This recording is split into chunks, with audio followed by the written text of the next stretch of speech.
morning, class. Good morning. So please all stand for our prayer. Okay? And then the Father, the Son, the Holy Spirit. Amen. So before you sit down, please pick up the small pieces of papers and plastic under your chair. Very good. So now, let us check our attendance. So please say guapa or guapo when your name was called, okay? Yeah, right. Ken Abelgas, Louis Andrade, Saiki Cajes, Lisa Cotanda, Ana Garcia, Mary Louise. Very good. There is no one absent here. So please give a hand of applause. So now, before we start our lesson, I have some question about our lesson yesterday. So, also na itong atong lesson kahapon di ay? It's all about? Yes, Mary? Yes, it's all about the numbers and the place value. So, kinta kay Mary, ang atong kwarta is 1,638 went 25 centavo. So, kung sa ganito ang place values, kung sa tawag pinari, the number 8, ones, very good. Ni 3, tens. Ni 6, hundreds. Ni 1, thousands. So, kung saan po ang atong itawag din ani nito o ni 5? Kaya na naman siya sa decimal point. Okay, very good. So, ito, muna siya itawag o tens. Diba? Dali kay tens raman to. Kaya tens, kaya na siya DH. Okay? Then, si 5 is, muna siya si hundreds. Hundreds. So, nakasabot na ba? Ang nakasabot naman ako students sa lesson yesterday, nakakita nga video. So, gusto na ako, ngayon mga tanawon kung saan ako nasa video, okay? Okay, so here's the video. Yes, please. Participates in the Sure. How much milk would you like? Like what department of milk? Yes, that's all I can really get from the other. What kind of milk would you like? That's all the milk. There you are. You want that milk? Yes, that's all. How much is it? That's $23. Here you are. And here's your receipt. Could you please look me back? Yes, of course. Here it is. Have a nice day. Thank you. Okay. Kaya nakita naman ninyo ang video. Unsa ay nakita ninyo sa video class? Very good, Saiki. So, ang nakita ninyo sa video kay ang babaeng nagpalit sa store. So, kung sa di gamiton, para makapalit sa store. Saman? Yes, Ken. Very good, Ken. Kwarta. Dili ka kapalit og mga butang sa store kung wala kay kwarta. So, nakasuway na ba mo? Maka mo mismo ni palit dito sa store? Nakasuway. So, very good. Nakasuway. Mga na kayo nakasuway na mo, okay? Yes. So, unsa na inyo ang ipamalit? Snacks. Lapis. Crayon. Papel. Oh, very good. Kadaghan ba dyan answer niya ako mga students, right? So, karon atong pagkahisbutan ang ato ang lesson nga about sa kwarta. Very good. So, mao ni ang atong mga lesson nga about sa kwarta. Tuduan ta mo. So, ato ta sa mga poems. Ato ta sa poems. Wala man ko 25. So, ako na lang ipakita sa picture. So, kung sa'yo forma sa 25 sa 1 centavo. So, mao tayo ni ang forma sa 1 centavo. O, kasi lang kita ni. Muna sila kitawag o, patsinge. No? Patsinge. Hatay ko 25 be, hatay ko 1 be. Kung wala nagbay tayo ang kwarta. Okay. Susunod din na 5 centavo. Understood? Next, 25 centavo. Muna siya giyon yung 25 centavos.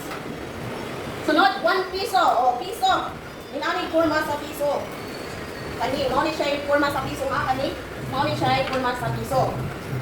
Sunod, 5 pesos. So, ang forma sa 5 pesos, mao ni siya ang bagong forma sa 5 pesos. Mao na siya na sa pictures. Sunod, kay ang 10 pesos or 10 piso. Coins, taawa. Ano po mo? Oh. Diba? Hinanong siya. Dako siya sa simple class. Sunod is ang 20 pesos. So, ang 20 pesos sa una, wala ni siya yung coins. Papel lang ni siya. So, kung gusto mo mutan ako sa papel nga 20, inanin siyang forma. Oh, ana. Inanin siyang forma class. Kati mo ni siya yung 20 pesos. Sunod, kay ang 50 pesos. May siya 50 pesos class. Kani, 50 pesos na ay 5 o 0. Sunod, ang 100 pesos. So, inaibag yung mga bawang ka nakuha, 100 pesos. Oh my God. So, usapay. Next is 200. Money forma sa 500 gas. Ha? O, tanaw. Tanawan ninyo kung sa'yo forma. Sunod, 500 pesos bill. Peso bill, mo ni siya forma sa 500. O, okay, tanawan ninyo. So, psyche. Next is the 1,000 peso bill. Mo ni siya pinakalako nga papel na kwarta. So, mo ni siya ang 1,000 peso bill. Mo ni siya forma. Diba? Ang picture kay naa ang kuan, Philippine Eagle. So, mo ni siya ang coins and bills. Karon, naakoy ipang kakadin nyo. Kwarta ni siya. So, inyo nga tanawon din niya. O, takot siya pa rin. Karon, mag-isbog ko o mga kwarta. So, ang mga kwarta nga ako pagkaisbutan, o kinsay na anin nyo ninato, palihog ko o hansa pa. Okay? So, 50 pesos. Yes. Yan. 50 pesos, yes. Dinamik forma, very good. Unsay forma sa 1,000 pesos. Very good, Kyle. Unsay forma sa 100. Very good. Ana, isa may makahatag na ko 30. Psyche. Very good. Ang ihatag ni Psyche, 20 of G's. So, very good today ako mga student. Kaya nila naman ang akong student. So, kita kay na ako'y 50 pesos. 50 pesos na. No? 50 pesos. Unya, ay hatagan ako og 20 pesos nga. Kuwin sa akong mama. I-plus na to. Pila naman ang ako ang kwarta. Psyche? Yes, 70.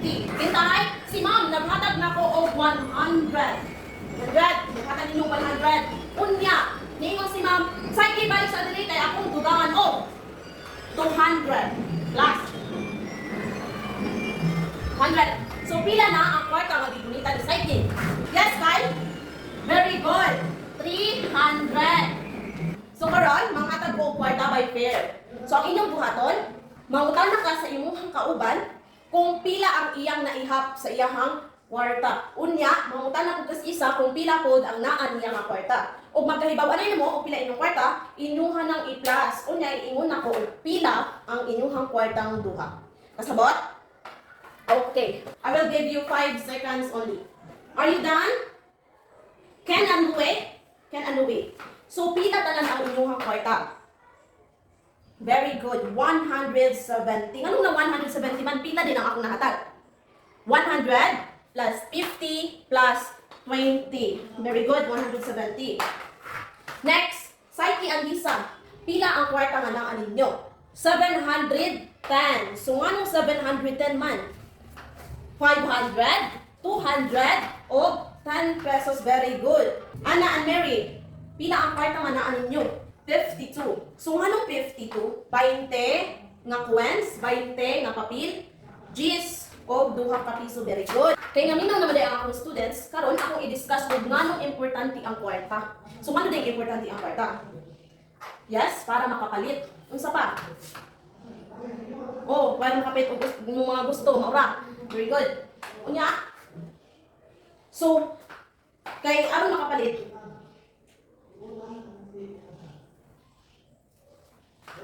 Atong paghisgutan og unsa ka importante ang kwarta. So para asa din ang kwarta? Ang kwarta mo igamiton para kita makapalit og unsa atong gusto. For example, gusto ka mo palit og bugas kay wala na bugas, palit og sudan kay wala na sudan. So ang kwarta jud ang need na atong gamiton para mapalit ang ato ang mga kinahanglanon. Okay. Anyone? Nga pa ila mga pangutana? Unsa na ganito? Ngano importante ang kwarta? Para makapalit sa atong mga palitunon. Very good. So, nganong need man ako makahibaw kung pila ang kwarta or pila na tanan unsa nga unsay forma na unsay mga naandra nganong need man? Oh, very good. Dili tama himbungan og magpalit ta kay kinta kay 1,000 ang inyong kwarta o jawa mo kahibaw di ay 1,000 dito inyong kwarta. Ni una mo nga papalit ako bugas 2 ka kilo o jawa mo hawa na daw mo kay wa mo kahibaw na ako bay sukli. Unja ang importante para makahibaw ta nga kanang unsay kanang naa ng kwarta o pila atong mga sukli is para ma-aware sad ta nga naa ka dai sukli kay isog ba yang mangita og kwarta kas ta. Unya, kung na may kwarta pwede sad mo makasave.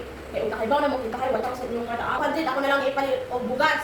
Then ang kaling 200 ako pwede ipalit og sudan. So nakabili sa inyong 1,000, di ba? 200 nga kuha na 200, 400. So imay mo na siya sa 1,000 pila naman inyong kwarta. So 600 na ko 600. O wala ko makahibaw about nila ng money nga kwarta. Wala jud mo alam mo na ba dai mo sinsilyo. Kasabot? Very good. So karon kay kinahanglan naman mo about sa katong akong lesson na ako'y paansiran ninyo class. Are you done? Pass your paper. Answer sa number 1.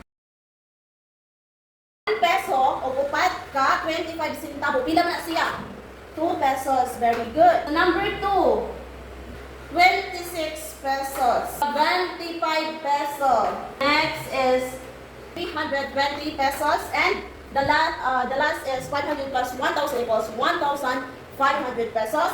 And the word problem, ano sa may answer ni Nani? 61 pesos. Very good.